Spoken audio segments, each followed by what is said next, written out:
Photo यार यहाँ पे मोबाइल लेकर आप लोग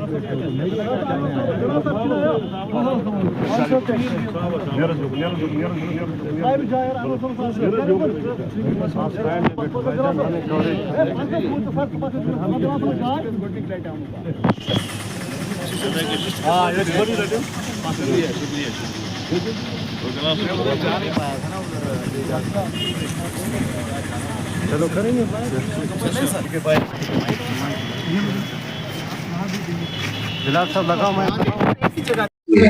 वो किसी भी शक्ल में होंगे, उन्हें चुन चुन के मारा जाएगा, दफन किया जाएगा। और इस आतंकवाद की, इस टेररिज्म की जो बची खुची जमीन है, जो आगे भी चाहते हैं कि और इस प्रकार के इंसिडेंट्स को वो अंजाम दे, उसको भी मिट्टी में मिला के रहेंगे। यह हमारा प्रण है, तब जाके उन लोगों की आत्माओं को शांति मिलेगी। एक और बहुत बड़ी अचीवमेंट जो हुई है इस बार, for the first time in the history of this turmoil, चीन से कन्याकुमारी तक लोगों ने मत दी। ये पाकिस्तान को बहुत बड़ा तमाचा है, क्योंकि पाकिस्तान ने हर बार चाहा है कि ये जो जम्मू कश्मीर की भूमि है ये भारत की रहे, लेकिन लोग पाकिस्तान का बोलबाला गाते रहे। पहली बार आतंकवाद और पाकिस्तान के विरोध में कश्मीर में लोग खड़े हैं। एक और बहुत बड़ा तमाचा है। इसलिए चारों तरफ से भारत ने जिस प्रकार से एक दबाव बनाया, और प्रैक्टिकली भी हम मानते हैं कि जरूर उन गुनहगारों को, उस चेन को, उस पूरी ऑर्गेनाइजेशन को जमीन दोज करेगी भारत सरकार, और दोबारा से वापस वही शांति, वही अमन कश्मीर में। सर फारूकुल्लाह साहब की स्टेटमेंट्स को मैं कोई गंभीरता से नहीं ले रहा हूं, क्योंकि हो सकता है शाम को फिर कोई और स्टेटमेंट दे। उन्हीं की स्टेटमेंट्स को अगर देखें हम पिछले इतने सालों से, कभी वो चाइना की बोली बोलते हैं, कभी पाकिस्तान की बोली बोलते हैं, कभी बोलते हैं पीओजे के किसके बाप का है, कभी बोलते हैं किसमें हिम्मत है पीओजे के वापस आना, कभी बोलते थे मोदी 10 जन्म लेगा 370 नहीं हटा सकते।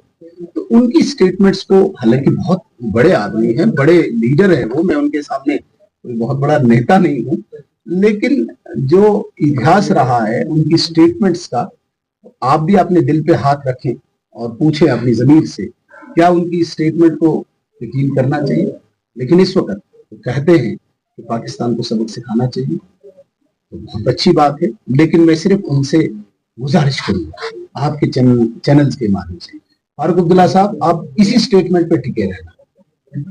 पाकिस्तान के अगेंस्ट जो आपने एक स्टैंड दिया है, अगर मैंने देखा नहीं है, तो आप इस स्टेटमेंट पे टिके रहना। ये नहीं शाम को कोई और बोली बोलूंगा, नहीं नहीं। देखिए मैं आपको बताऊंगा, मैं अपने दायरे से बाहर नहीं निकलता हूं। मैं Sunil Sharma, leader of opposition Jammu Kashmir, मैं कहीं पे भी क्रॉस बॉर्डर कोई स्टेटमेंट नहीं दूंगा। मैं अपने दायरे इख्तियार में रहता हूं। इसके लिए मिनिस्ट्री ऑफ एक्सटर्नल अफेयर्स, इसके लिए डिफेंस मिनिस्ट्री सक्षम है, उनके अधिकारी सक्षम है बोलते हैं। मैं बोलूं तो क्या अच्छा रहेगा? बांडीपुरा में जी सुनील शर्मा ने क्रॉस बॉर्डर कोई बात की, वो अच्छा नहीं लगता। सर क्या पुलवामा, आप मेरे मुंह में कोई भी बात नहीं पूछ सकते।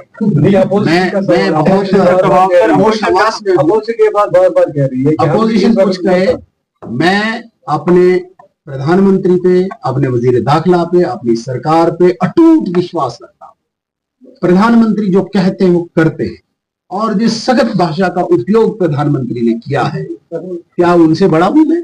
अब मैं कोई और भाषा निकालूं, अब मैं कोई और शब्द निकालूं? या आप इतने नासमझ तो नहीं है? बड़े जर्नलिस्ट हैं सारे, बांडीपुरा छोटी जगह नहीं है। तो आपने अगर प्रधानमंत्री की भाषा को नहीं समझता तो सुनील शर्मा की कहां समझोगे आप? इसलिए प्रधानमंत्री की भाषा ही हमारे लिए अंतिम सत्य है, लास्ट ट्रुथ है। उन्होंने जब बोल दिया वो हमारी लाइन है, उस लाइन को मैं पार नहीं करूंगा। जो उन्हें पता है वो करना है। मैं सटीक और छोटे शब्दों में आपको कहूंगा, किसी भी गुनहगार को बख्शा नहीं जाएगा। किसी भी दिल में छुपा हो, इसे बाहर निकाल के उसको ठिकाने तक पहुंचाए।